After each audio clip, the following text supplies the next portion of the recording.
Well, good evening, London. Welcome to Piers Morgan Uncensored. 5 days ago, terrorists from Hamas attacked Israel. They murdered and raped civilians. They executed the elderly at bus stops. They took babies and Holocaust survivors as hostages. And they massacred young people at a festival. It emerged last night, have even beheaded babies in one village. More than 1,200 Israelis are now believed to have died. And this brutal attack has dragged Israel into war. Israel had every right to respond with force, as it's done. The death toll in Gaza is now more than 1,000, and many more will die. Many of those will be completely innocent people, like those who died in the Hamas attacks. Like almost everyone, I've been shocked and sickened by the stories and videos emerging from the attack. I've also been stunned by the moral cowardice of those who celebrated terror as resistance and brutality as politics. I've called out the people who've conflated a terror attack with a geopolitical debate, and I've spoken to fair-minded people on both sides of that debate. I've done all this as a journalist and a human being, but with no personal skin in the game. My guest tonight, on the other hand, is one of the most prominent and influential Jewish commentators on the planet. Ben Shapiro has been visibly moved and enraged by the tragedies unfolding in Israel, and the world has paid attention to his analysis. Tonight I'm giving the show to him as we tackle all the big questions that have come out of this. What is a proportionate response to terrorism? Should the United States be more involved? How do we move forward if everyone involved sees the other side as an oppressor or a savage? And my Daily Wire's Ben Shapiro joins me now. Ben, great to have you on the programme. I wish it was under different circumstances. I want to ask you, first of all, where were you when you first heard about these attacks? So I'd been in Israel for several weeks, and we had just gotten home to the United States on Friday morning. Friday night, obviously, is Sabbath for Orthodox Jews, and it also happened to be one of the biggest celebratory days of the year. Shmini Atzeret Simchat Torah was a 2-day, what we call a Yom Tov, which means no electricity. Really, you can't use your phone, you can't use your computer. My security team showed up at synagogue on Saturday morning and started informing me of what had happened. And then news was kind of bleeding throughout the day. There were various sources, maids who were leaving TVs on, for example, or my security team informing me throughout the weekend of what exactly was happening because of the serious security concerns that arise for Jews all over the planet when there's mass terror attack in Israel or anywhere else. And so we were finding out in a lagged time what exactly was happening. Obviously, we couldn't watch the videos. We couldn't see exactly what was happening until it came back online on Sunday night, and we're hit with the news that at that point, 700 Jews have been murdered today. That number has been totaled at well over 1,200 Jews have been murdered in Israel. We started to see all of the pictures on our TVs. I obviously, because I'm in touch with a lot of people on the ground, first responders, people on the ground in Israel, I started receiving extraordinary levels of footage and video and audio and pictures of what exactly had happened in these places. And these are images. I've been trying to show them to the audience for one very specific reason. And that specific reason is to understand what evil is. You have to look in the face of evil. And I think that we in the West have a peculiar narcissism that everyone thinks like we do, that we value children in a certain way. And so everyone values children in a certain way. That if somebody does something truly terrible or evil, it must be that there was something that, quote unquote, drove them to, it must be a policy question. But as it turns out, that is not the case, because there's literally nothing, I think, that could drive people in the West, a normal person, to go and to murder a baby in their crib in a civilian area, to simply walk in and gun down grandmothers, or to rape a woman and drag her back to the Gaza Strip. What could drive you to do that? I can't think of anything that would drive me to do that, but there are a lot of people who are not only driven to do that, but believe full well in the virtue of what they're doing. That is a different mode of thought, and that is not something you can negotiate with. You've seemed about this, for completely understandable reasons, to have been more enraged than I think I've ever seen you, almost like a simmering volcano as you've talked about this. I want to play a clip from your Daily Wire YouTube channel. You have 6 million subscribers, and this is part of what was, I thought, a very powerful address that you made there. I am a Jew. Those have been the words of the Jewish people for 3 millennia. Those were the words of the men, women, and children of Masada. Those were the words of the followers of Bar Kokhba. Those were the words of Jews in Granada in 1066 and the Rhineland in 1096, and Khmelnytsky from 1648 to 1657, and Kishinev in 1903, and Hebron in 1929. Those were the words of Jews in Auschwitz and Treblinka. Those were the last words of Daniel Pearl. And those are my words too. They're the words of my parents. the words of my wife, my children. Over the weekend, my people, the Jewish people, were attacked. They're murdered, mutilated. Our women were raped. Our children were kidnapped. This happened millions of times before to millions of Jews across history. Jew hatred exists because evil exists, because there are people who have, for literally all of human history, hated the Jews and sought to strike at them while they are weak, who have blamed the Jews for their own problems, who have crafted complex conspiracy theories about the supposed power of the Jews, who have sought to destroy, to murder, to mutilate, to rape the Jews, from Pharaoh to Haman, from Hitler to Hamas. What reaction have you had to that, Ben? I think the reaction has been pretty strong and overwhelmingly positive. I think there are a lot of people, not only Jews, mostly my audience is people who are not Jewish, obviously, who understand the history of the Jewish people, who understand what it means when the greatest slaughter of Jews on a mass scale happens since the Holocaust, and who understand that it is inextricably linked to a history of anti-Semitism that goes back thousands of years. I mean, this extermination level anti-Semitism, what you see from Hamas, it's literally part of their charter. And so the attempt to treat them as a normal political body obviously is foolish. I think that a lot of people resonated to that. It's certainly the strongest I've felt about anything that's happened in my lifetime since 9/11, as an American, since 9/11. And as a Jew, obviously, I'm watching as people that I know, people I'm friends with, are getting called up to go to the military and serve in Gaza, try to protect the Israeli citizenry who are Jews and Arabs, who are Christians and Jews and Muslims. And I'm watching as there are people out there who are rallying on behalf of actual terrorist groups murdering children. I mean, it's an amazing, I would say, exposure of ignorance at best, and Jew hatred at worst. Do you have any personal connection to anyone whose life was taken? I don't. I'm lucky. I would say that I have. Certainly, I know a lot of people who do. So the way to talk about the Jewish community in general, there are not very many Jews on the planet. Due to conspiracy theories, people tend to think there are tens of millions of Jews on the planet. The grand total number of Jews on planet Earth is about 15 million. About 7 million who live in the state of Israel. There are about 6 million who live in the United States. And what that means is that in general society, you think, 7 degrees of Kevin Bacon. With 7 degrees of connection, you can find anyone. Among Jews, that's one. That number is one. So I certainly know an enormous number of people who have had people who are kidnapped, who've had people who are murdered. I certainly know personally an enormous number of people who are on the ground right now. I know Americans who are in Israel with me who decided to stay over the last day of the Yom Tov, over the holiday, and ended up basically getting stuck there because the airport was shut down because of rocket attacks. And when the call went out to everybody with medical training to show up to help, I know American doctors who showed up at the Gaza border to simply set up triage stations and help people out. So, I mean, it's a very small community. It's a very close-knit community, obviously. You've spoken a lot about Hamas before, called them evil. You did a second video called Make God Avenge Their Blood, in which you said that Hamas, in some ways, they are worse than Nazis, which some viewed as a very provocative statement. Why did you say that about them? The Nazis, I mean, here's a phrase I'll never use again, at least the Nazis. So at least the Nazis attempted to hide their crimes. So the Nazis obviously mechanized death. They had Einsatzgruppen units that drove up to Jewish villages and would mow people down. And then they would bury them, and then they would try to hide the crimes. And it took the Nuremberg team years to undig all of that material.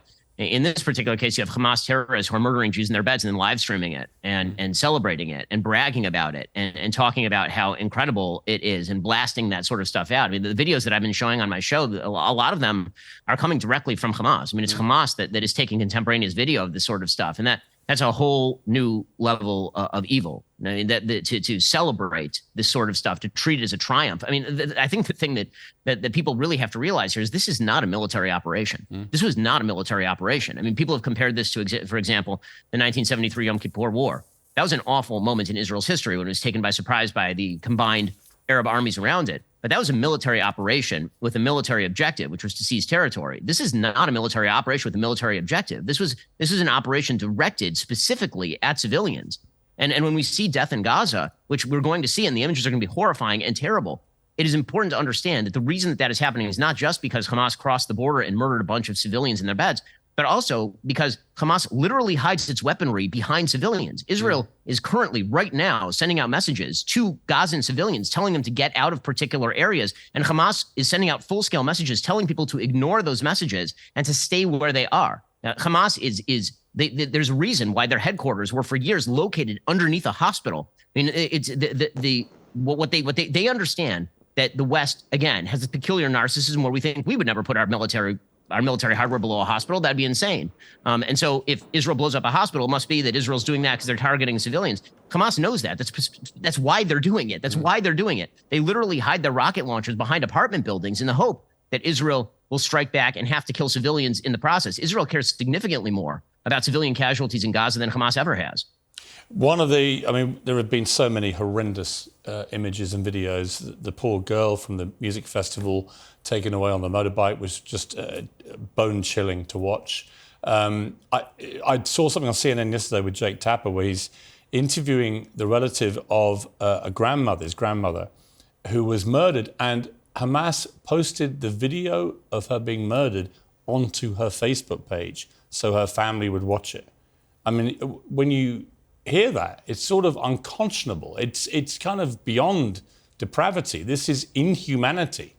I mean, Piers, you're in the business of words and I'm in the business of words. And I've found myself repeatedly over the last few days unable to find words to describe the kind of thing that we're seeing. And again, we stretch, I think, in the West, and I stretch as an American. I think we all stretch to try and find, what would drive somebody to do something like this. And the answer sometimes is that they're I don't know how to say this otherwise. They are not like you. Hamas is not like you. They don't think like you. They don't have the same priorities as you. They don't have the same values as you. And that means that any attempt to buy them off is bound to fail. And this is inextricably intertwined with the history. I mean, the fact is, Israel turned over the Gaza Strip in 2005. There were no Jews living in the Gaza Strip since 2005. The areas that were attacked in this particular terrorist attack are not areas that are in the so-called settlements, the Shtachim, in Judea, Samaria, what's called the West Bank.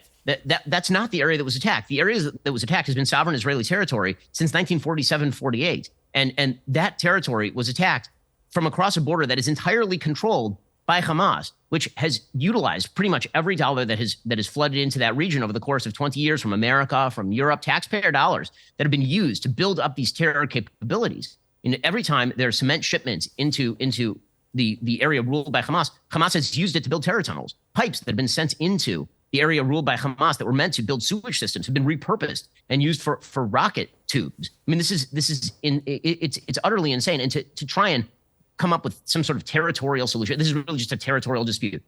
It is not a territorial dispute. It is a genocidal group that makes clear its own intentions. I don't know how many times people have to tell you who they are before we believe them. The reason that I've been saying that Hamas is genocidal for literally my entire career is because they say in their own founding documents that they are genocidal. It's not as though they're attempting to avoid culpability or responsibility for this. They are saying it out loud. They're begging you to take them seriously. Well, they're also terrorists. I mean, let's just be crystal clear. This is an act of terrorism that we saw at the weekend, the worst since 9/11, one of the worst terror attacks in modern history. And yet you have mainstream media, the BBC in Britain, refusing to describe Hamas as terrorists. They call them militants. Even John Simpson, one of their senior foreign correspondents and editors, said it's not a journalist's role to call groups like Hamas terrorists. He says calling someone a terrorist means you're taking sides and ceasing to treat the situation with due impartiality. The BBC's job is to place the facts before its audience and let them decide what they think honestly and without ranting. That's why in Britain and throughout the world, nearly 500 million watch, listen to, and read us. There's always someone who'd like us to rant. Sorry, it's not what we do, but I don't think it's about ranting to describe acts of terror as being committed by terrorists. And the New York Times apparently today actually changed the wording of a story they put online and changed the word Hamas terrorists to Hamas gunmen, as if they're almost terrified, literally, I mean, how ironic, of using the word terrorist. But what is it about mainstream media, two huge examples of it, New York Times and the BBC, that they won't just call this what it is? I think that a lot of these groups are afraid of the political implications of just calling a terrorist a terrorist. I mean, when you acknowledge that the government of the Gaza Strip is in fact a terrorist government, that has some pretty large-scale implications for a lot of the political agendas at play. Because, of course, the great sort of dream of the West since at least the Oslo Accords has been that territorial concessions and that economic concessions would solve this problem. And when it turns out that an entire area is governed by a government that is in fact a terrorist government, is an actual terrorist group, then that has some pretty significant implications moving forward for the prospects in the region. And it also suggests that Israel has a moral duty, which it absolutely does, to protect its own citizenry by eviscerating that terrorist group from the planet. And the word terrorist has a definition. And that definition, by any stretch of the imagination, is fulfilled by what Hamas is. I mean, the BBC's explanation is so bizarre. It's almost like suggesting that if you found a man who had murdered his wife in an apartment and you reported on that, you didn't call it murder. You just said that someone was killed. A person was killed, and the person was convicted of murder, and you still said they're not a murder. We don't make judgments over here and use language like the word murderer because that would carry some moral implication. Well, yes, it turns out that murdering entire families, slaughtering entire families, burning them. I mean, some of the stuff that I've been tweeting out, which is stuff I'm getting again directly from first responders on the ground. I mean, just a few moments ago, I tweeted, I wish I didn't have to tweet out these photos, but I think people need to understand the consequences of failing to see evil for what it is. It was a photo of a group of people in a kibbutz called Kibbutz Be'eri, which is again near the border where 100 bodies were found. And they were attempting to simply escape, and Hamas stopped the car and burned these people alive. I mean, I don't know how you don't call that.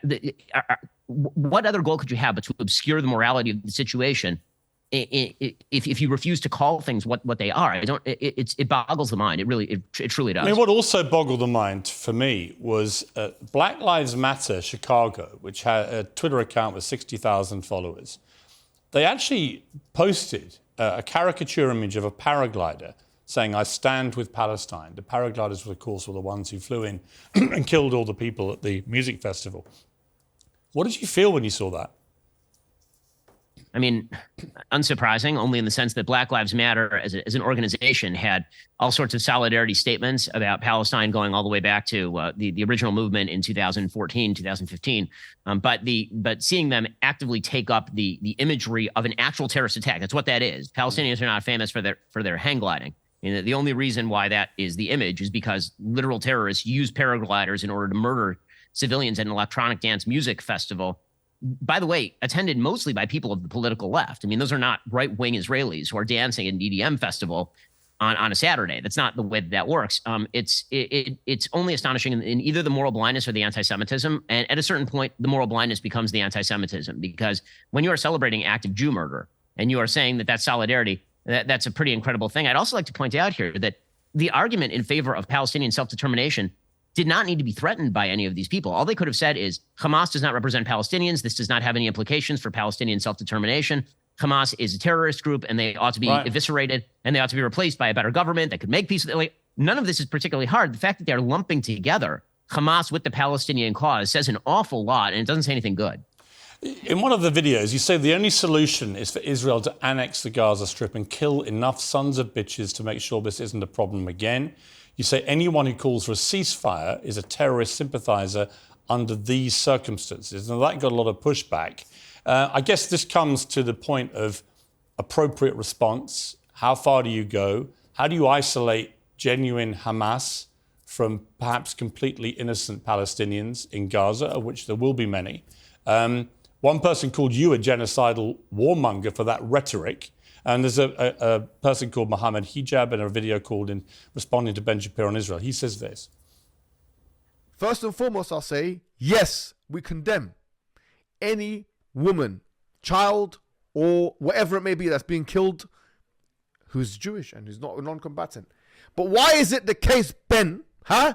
Why is it the case that none of your colleagues or you have been able to offer one single condolence, one single condemnation, one single word of sympathy for any of the Gazans that have been killed? Don't try and smear us. Don't try and slander us. Don't try and attack. Don't try and produce red herrings. And I think you're an ass, a jackass. And we're not talking about Hamas. We're talking about children here. We're talking about women here. We're talking about elderly people. You make me sick. You make me sick. What's your response to that, Ben? I mean, that will be, I'm sure, a reaction you've heard from a lot of people. What do you feel about that? I mean, my obvious response is, of course, I feel horrible for the people who are being held by Hamas in a state of tyranny for the past 15 years. Hamas was the elected government in Gaza in 2006. There hasn't been an election since then. All the people who are today ranting, as you heard Mohammed Hijab doing right there, I don't hear them talking about liberating Gaza from Hamas, which is the greatest threat to the way of life of Gazans on planet Earth. Again, I have nothing but sympathy for Hamas, for the people that Hamas is governing, or the people that Hamas is exploiting. Really, I have nothing but sympathy for civilians there. Israel has to defend itself. I don't understand exactly what the expectation would be here. Is the expectation that because Hamas uses human shields, that Israel therefore has to go home and wait to have its people murdered again? Israel tried it the way that Mohammed Hijab and others would like. Israel literally pulled, in 2005, they literally pulled thousands of Jews out of the Gaza Strip. It was called the disengagement, and it was massively unpopular in wide swaths of Israel. They pulled out, they built a wall, and they basically said, go ahead and govern yourselves. And this is the result of that. You think anyone in Israel, no one in Israel wants to reoccupy the Gaza Strip. No one. That's why Israel has been studiously avoiding reoccupying the Gaza Strip since 2006, despite the fact that they have been living underground in large parts of Israel for weeks at a time because of rocket attacks that have been fired on a regular basis from the Gaza Strip into major cities. But let me ask you this, Ben. Ashkelon. In Gaza, you have 2 million people, many of whom are young people. Pretty hopeless conditions to live in. I think people would agree with that. Not much chance of getting out of there. They live in very densely populated areas. We know from in the last 24 hours that Israel controls water, controls energy, power going in there. Many would see that that is a control that Israel shouldn't have if you want to afford equal rights to people living in Gaza. And then it comes down to proportionate response and how you try and, like I say, how do you attack Hamas, given they're all over Gaza, living amongst the general population? How do you attack and isolate genuine members of Hamas, genuine terrorists, from the civilian population? And given that is almost impossible, clearly, what is a proportionate response to what's happened here? Well, frankly, I don't believe in proportionate response to terrorism. I believe that the way that you stop terrorism is with wildly disproportionate response. That doesn't mean in terms of targeting civilians. It means in terms of killing as many terrorists as humanly possible and allowing them to dictate the terms of engagement by hiding behind civilians in areas that they are supposedly responsible for, means that the only option for Israel is to surrender to Hamas's hatred of its own citizens, its willingness to use its own children as human shields. No country worth its salt could ever do that. No government trying to protect its own citizens could ever do that. What exactly is the alternative option other than for Israel to try to kill as many of these terrorists and depose Hamas and hopefully help put in place some sort of international overseen community that would actually govern the Gaza Strip in a rational, reasonable way that actually maximizes the possibilities of its citizens? Israel, over the course of the last year, allowed some 15,000 work permits to Gazans. Many of those work permits, we're now finding out, were used by terrorists in order to cross the border. The fact that Israel controls the water and the power, the reason that Israel controls the water and the power is specifically because if they did not control the water and the power, Hamas would be right now holed up with the water and the power indefinitely. I mean, the fact is that the reason that Israel controls, for example, the sea border is because if they did not, there were attempts to ship weapons in from Turkey multiple times. The impossible situation in which Israel finds itself with regard to the Gaza Strip is mirrored only by the impossible situation in which Gazan civilians find themselves. And all of that, every single iota of that, is the result of Hamas, which means unless there is a change in status, in which Hamas is removed from power, in which someone else is put in charge, this is going to continue. Again, but I would Israel, argue, you think 10,000 Jews want to die going into the Gaza Strip in order to defend their citizens? I agree with you, but I would also say that I think that it would also benefit any chance of a peace settlement that if Netanyahu wasn't in charge anymore. I mean, apart from anything else, this is an unbelievable breach and failure of security and military. I think part of that can be apportioned to the extraordinary social unrest that's been enveloping Israel since his cabinet, full of a lot of right-wing headbangers, frankly, some of whom have actually called themselves fascists, have tried to take on the judiciary and the Supreme Court. I don't feel comfortable about that. What do you feel about that? And do you feel that Netanyahu is the right person? Does it need a completely clean leadership now, both in Palestine and Israel, to try and get to somewhere approaching peace? The democratically elected government of Israel has not had a change in policy, despite the fact that until very recently, Netanyahu was not the prime minister of Israel. It was a joint government run by Naftali Bennett, as well as by Yair Lapid, who's a member of the hard left who dramatically opposes Benjamin Netanyahu. Today, they formed a unity government between Benny Gantz, who's a member of the center left, and Benjamin Netanyahu, who's a member of the center right, Likud party in Israel. This is not, when it comes to foreign policy, the reality is that since the rejection of any peace deal by Mahmoud Abbas in 2009, when Ehud Olmert was the prime minister of Israel. There's been very little disagreement between any of the parties with regard to foreign policy because they do not have a peace partner. The Oslo process was killed by the Palestinians, and it was killed by the Palestinians when they rejected multiple peace offerings by Ehud Barak, by Ariel Sharon, by Ehud Olmert, over and over and over again, by Yitzhak Rabin, by Shimon Peres. Benjamin Netanyahu himself, in the Wye River Accords of 1998, handed over significant portions of the West Bank to the Palestinians. So you can say that Netanyahu's a problem. That's fine. But the reality I was is really that asking you whether I was asking you whether you feel he is a problem, that actually all the division that's been caused by his attempt to usurp the power of the Supreme Court, as many people see it, all that division in Israel has actually diminished his authority, and that it's come at a time when you really need somebody with real authority. Well, I mean, I don't think that right now that's really the question, considering, again, it's a unity government, and I'm talking to everybody in Israel, and all of those divisions heal up in a moment when your children are being slaughtered at the border, as it turns out. So, all of the judicial reform conversation is a separate conversation. We can critique how fast they went in terms of this coalition. They went too fast. They scaled it back. There were serious divisions in Israeli society about what kind of power the judiciary ought to have. There are many people on both sides, actually, who believe the judiciary had too much power. There are a lot of people on both sides who believe the government went too fast on that. Internal political divisions have become completely irrelevant here. If Netanyahu were replaced tomorrow by Benny Gantz, which is what a lot of Israelis would hope for, if that were to happen literally tomorrow, nothing would change. Nothing would change. And the reason nothing would change is because, again, this is an issue. This particular issue is about Hamas. This has nothing to do with the constituency of the Israeli government. You could find the most left-wing person in Israeli politics right now, which would be Yair Lapid. You could put him back in the prime minister seat, and he would be forced with exactly the same decisions that Netanyahu is faced with right now. How do you see, take me forward 20 years. In a dream scenario, how does the region look? In a dream scenario, economic development, which I think is what the Abraham Accords were about and what the burgeoning Saudi peace deal was about. And by the way, the burgeoning Saudi peace deal is the reason that Hamas did this at the behest of Iran. They were afraid of a regional realignment that would create a Sunni-Jewish alliance, oriented largely against the Shia power of Iran, which is spread through Lebanon, Syria, and now down into Hamasistan.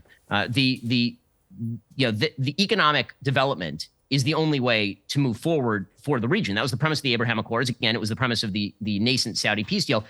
Israel would love to do that with the Palestinian Authority. They would love to do that with anyone governing the Palestinians, to provide better economic conditions. I mean, one of the great ironies of all this is that 20% of Israel's population is Arab. The Arabs in Israel earn a far better income. They have far better GDP per capita than Arabs who are living under the Palestinian Authority or under the Gaza or under Hamas.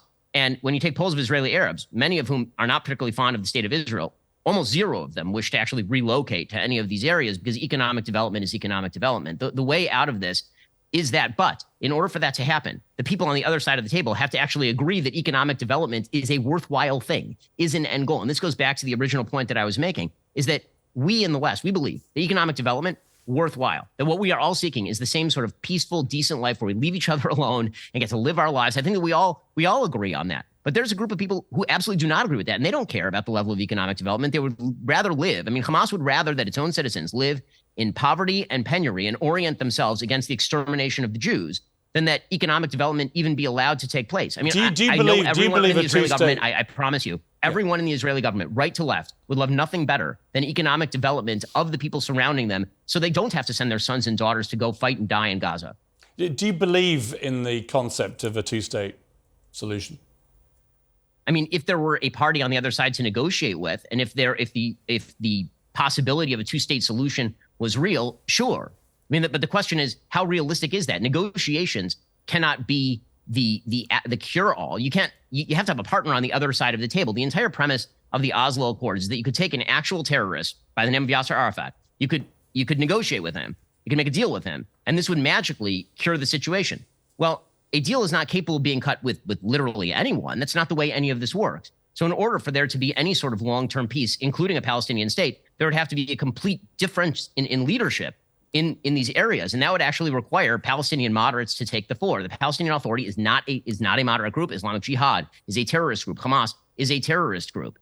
And until that changes, nothing's going to change. And by the way, there is the possibility of that change. If you had told me 10 years ago that there would be Saudi-Israeli normalization on the table, I would have laughed in your face. If you told me that Israel would have been able to cut peace deals with the UAE and with Morocco, I would have scoffed. And I think everyone would have scoffed. So there is that possibility. But And again, I would also, you cannot make peace with a side that wants to murder you. That is not a possibility. Well, on that point, all I would say to that is I'm an Irish Catholic, and we had the Troubles in Northern Ireland.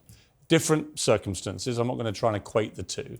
But there you had people on both sides trying to kill each other. You had the IRA trying to kill civilians indiscriminately to make their political points.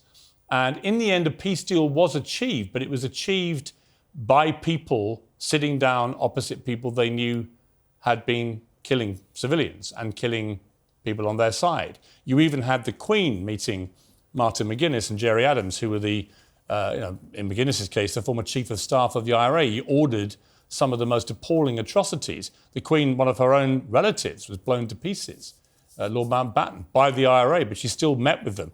I was actually at number 10 Downing Street when Tony Blair met McGuinness and Adams on the steps for the first time in 70 years as the members of Sinn Féin, and shook their hands. I was next in to see him in his office, and it was an extraordinary moment to watch. And it was a moment many people thought would never happen. Do you see any parallel there in terms of what could be achieved with Israel and Palestine? Only if the leadership changes. Only if the leadership changes on the Palestinian side. That is the only way that happens. And again, the difference here is that the IRA had territorial ambitions. Hamas does not have territorial ambitions. They have genocidal ambitions. The Palestinian Authority has been offered multiple deals over multiple decades, and they've rejected, without counteroffers, virtually every deal they have ever been offered.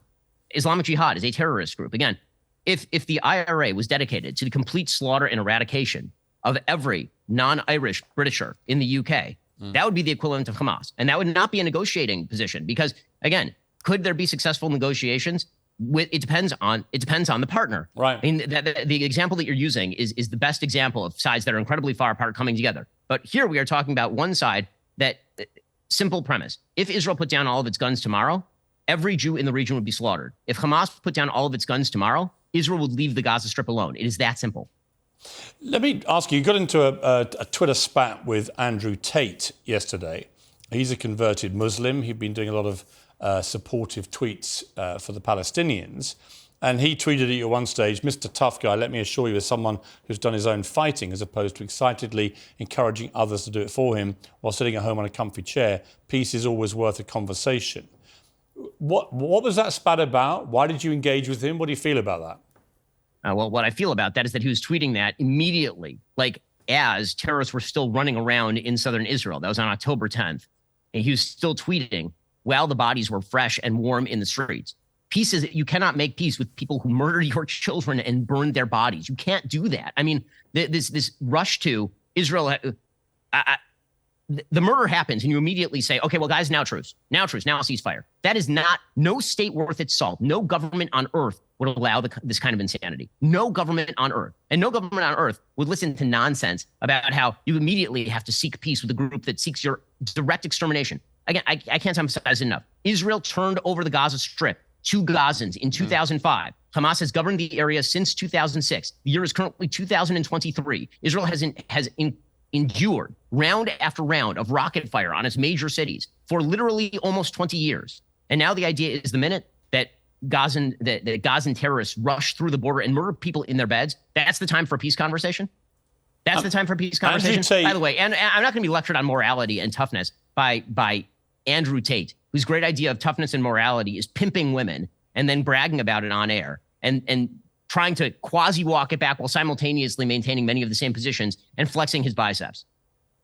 I mean, he's got a huge following, as you know, especially online. Is it dangerous? Is it reckless that he's able to tweet from house arrest still, of course, in Romania, that he can tweet on something like this and have the kind of influence that he has?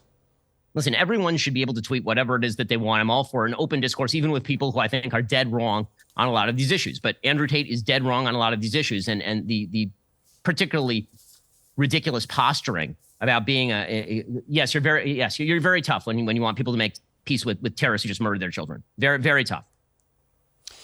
You mentioned Iran earlier.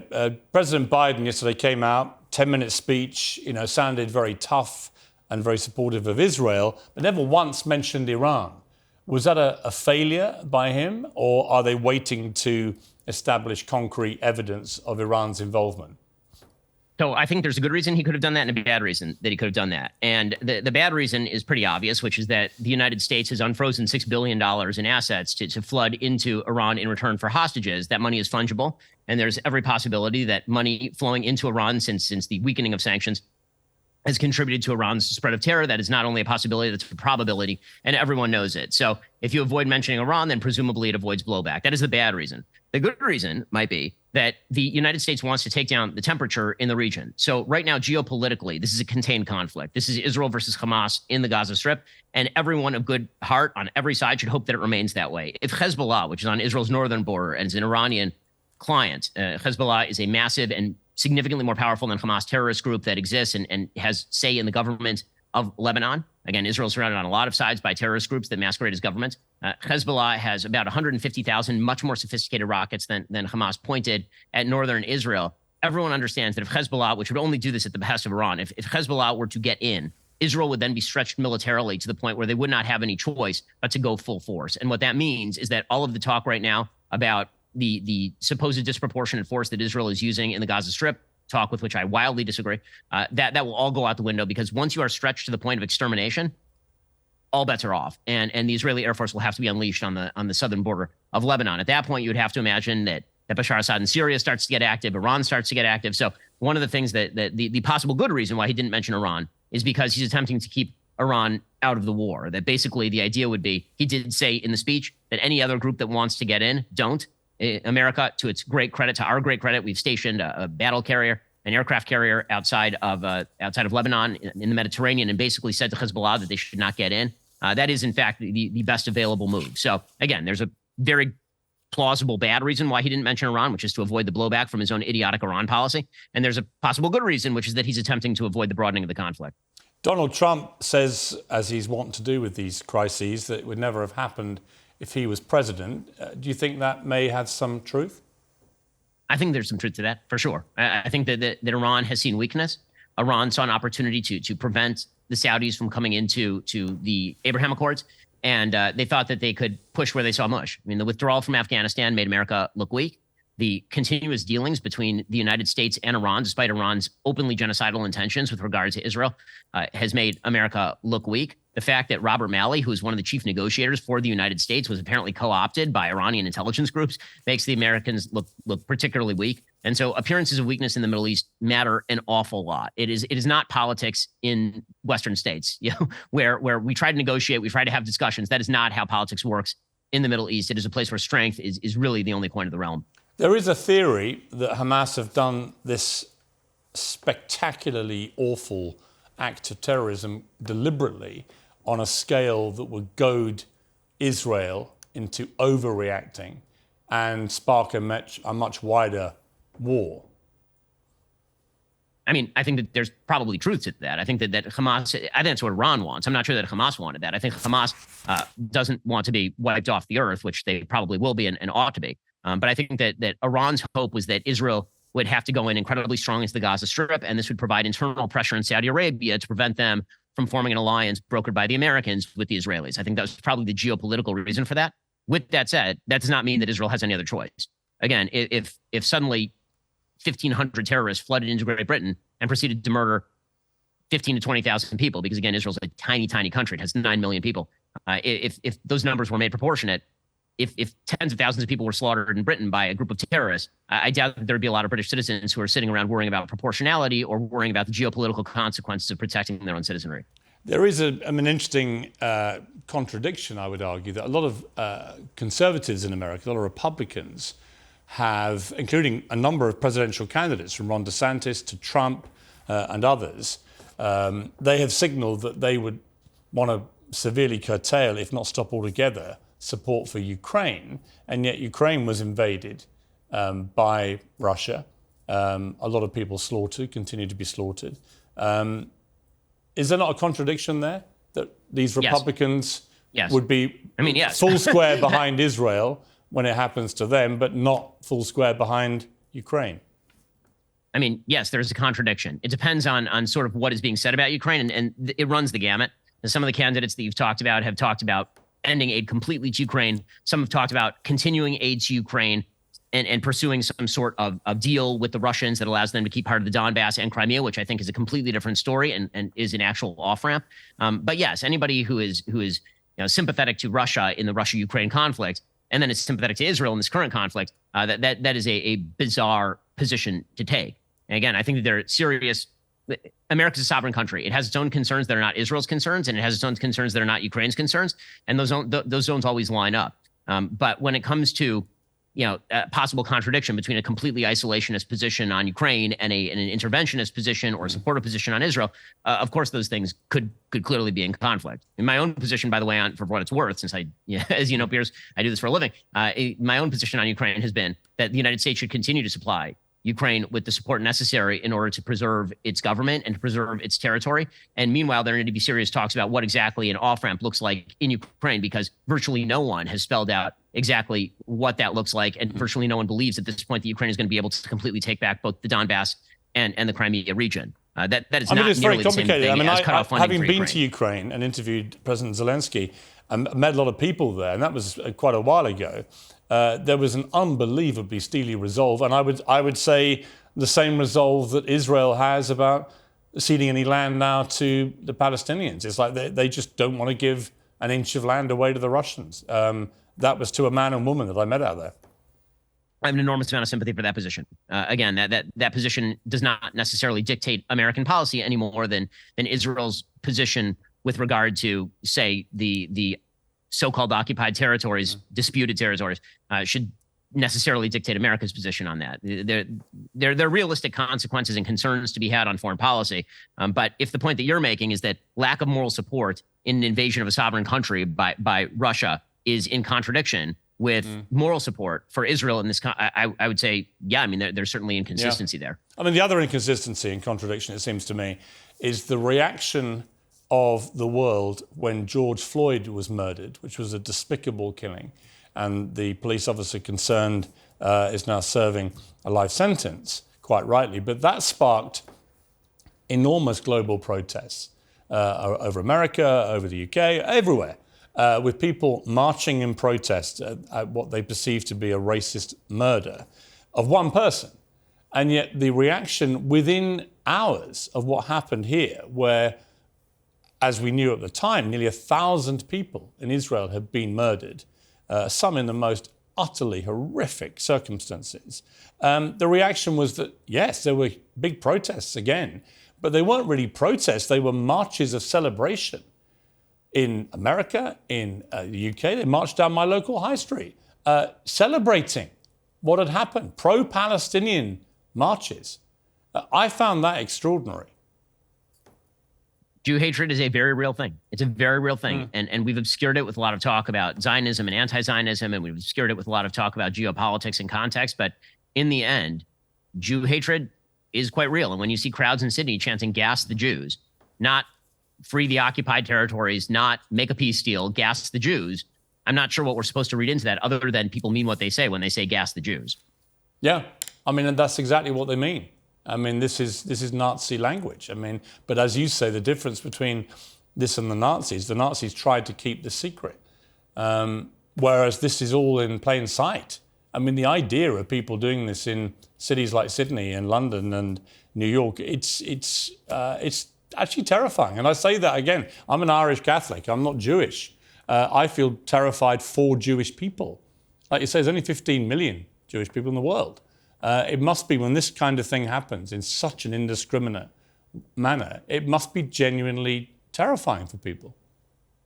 For sure. And obviously when you see marches of support, the question is always asked, how could the Holocaust have happened? And the answer is this way, when people are actively in favor of Jews being murdered simply for being Jews. And again, it's easy. People have an amazing ability to justify whatever it is that they're thinking or feeling at a given time. But if you can find a way to justify yourself out of the murder of babies in their cribs, I have a hard time figuring that it's anything other than Jew hatred. And so if, as a Jew, as a person who, is very strongly Jewish, I'm very active in my Jewish community, as a person with 4 kids and a wife and parents and sisters and all of this, obviously Jews feel like they are at risk everywhere because of this sort of activity. And I will say there's an amazing double standard when it comes to anti-Semitism and its treatment in the media. The way that it seems to work in the media these days is if somebody politically says something about George Soros, then they will be labeled a Nazi. And if somebody actually says I am a Nazi, then they will say, well, there's probably some sort of justification over territorial disputes. Yeah. I want to end, Ben, on one positive note, and it's a montage we have of support for the Jewish people and for Israel. Let's take a look.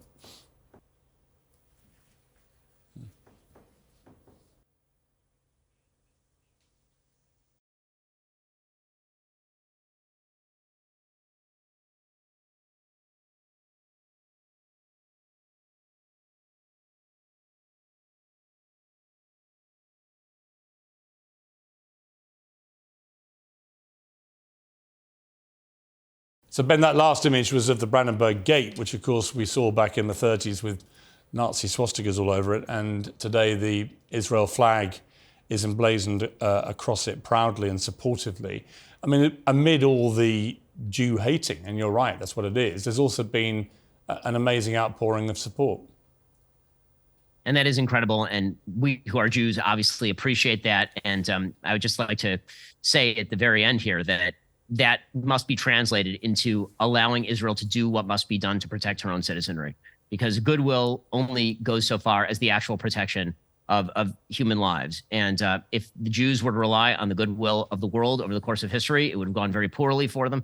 That's why the state of Israel exists. It exists so that never again is never again. And in order for that to be a reality, the IDF, the state of Israel, has to be able to defend itself, has to be able to defend its citizenry and protect them from the kind of slaughter and savagery that we saw over the weekend. Ben Shapiro, thank you very much indeed for your time today. I appreciate it. Thank you.